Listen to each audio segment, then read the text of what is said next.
मनुष्य के भाग्य किस समय लिखा जाता है? गरुड़ पुराण। मित्रों, हम सभी के मन में कभी न कभी ये सवाल जरूर आए हैं कि मनुष्य का भाग्य किस समय लिखा जाता है। हम सभी अक्सर कई लोगों को ये कहते या फिर सुनते आ रहे हैं कि किस्मत का लिखा कोई नहीं मिटा सकता, यानी कि जो किस्मत में है वो होकर ही रहेगा। लेकिन हम ये नहीं सोचते कि भाग्य क्या है। अगर भाग्य पहले से ही तय हो जाता है तो क्या कर्म से भाग्य बदला जा सकता है? इस संसार में कर्म को मानने वाले लोग कहते हैं कि भाग्य नहीं होता, और भाग्यवादी कहते हैं कि भाग्य में जो लिखा है वही ही होगा। अर्थात कर्म और भाग्य, इन दो बिंदुओं की धुरी पर ही व्यक्ति घूमता रहता है और एक दिन इस दुनिया को अलविदा कहकर चला जाता है। ईश्वर यह कैसे सोचता है कि इसे राजा बनना है या दरिद्र होना है? जाहिर सी बात है कि वो हमारा कर्म है।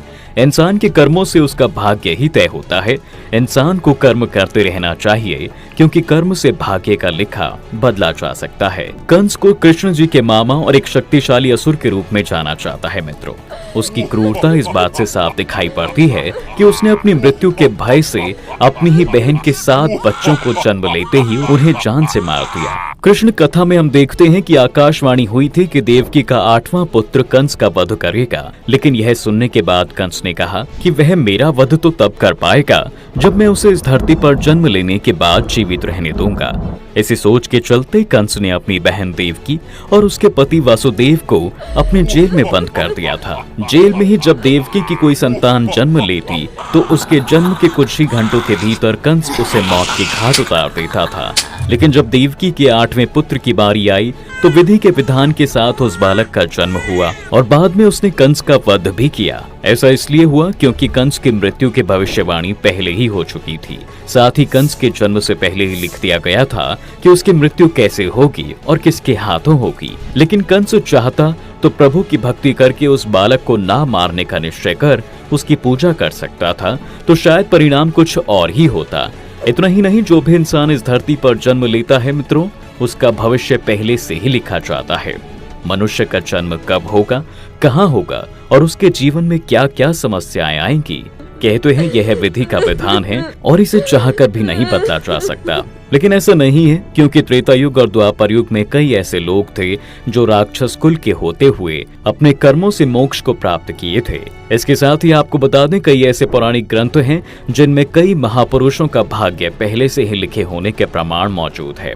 जैसा कि हम रामायण में देखते हैं, यह पहले से ही तय था कि भगवान श्री राम को 14 वर्ष का वनवास मिलेगा। यानी इसके पीछे का मुख्य कारण भगवान श्री राम के हाथों रावण का वध होना था। इसके साथ ही आप स्वयं सोचिए कि यदि माता कैकेयी मंत्रा के बहकावे में ना आई होती तो ना ही श्री राम को माता सीता के साथ वनवास में जाना पड़ता और ना ही इस विधि से रावण का वध हो पाता। तो फिर सोचिए कि श्री राम के हाथों रावण का वध कैसे संभव था। यह सब पहले ही लिखा जा चुका था ताकि यह हर किसी के समय के लिए संभव हो सके। इसी प्रकार हर प्राणी का भाग्य पहले से ही लिखा होता है। हम सभी सृष्टि में हो रहे नाटक के छोटे छोटे पात्र हैं जिनका जन्म किसी न किसी उद्देश्य से इस संसार में हुआ है। लेकिन इस कलयुग में ये भी पूर्ण सत्य नहीं है। आपका भाग्य आपके कर्म पर आधारित है। अब मित्रों, आपने एक कहावत तो सुनी होगी कि आप जो बोते हैं वही पाते हैं। अगर आप अच्छे और नेक काम करते हैं तो आपके साथ हमेशा अच्छा ही होगा, लेकिन अगर आपने जीवन में हमेशा बुरे काम ही किए हैं, संभवतः इसका दुष्प्रभाव आपको इसी जन्म में देखने को मिलेगा। अर्थात यदि आपने बबूल बोकर बुरे काम किए हैं तो आपको आम का फल कैसे मिल सकता है?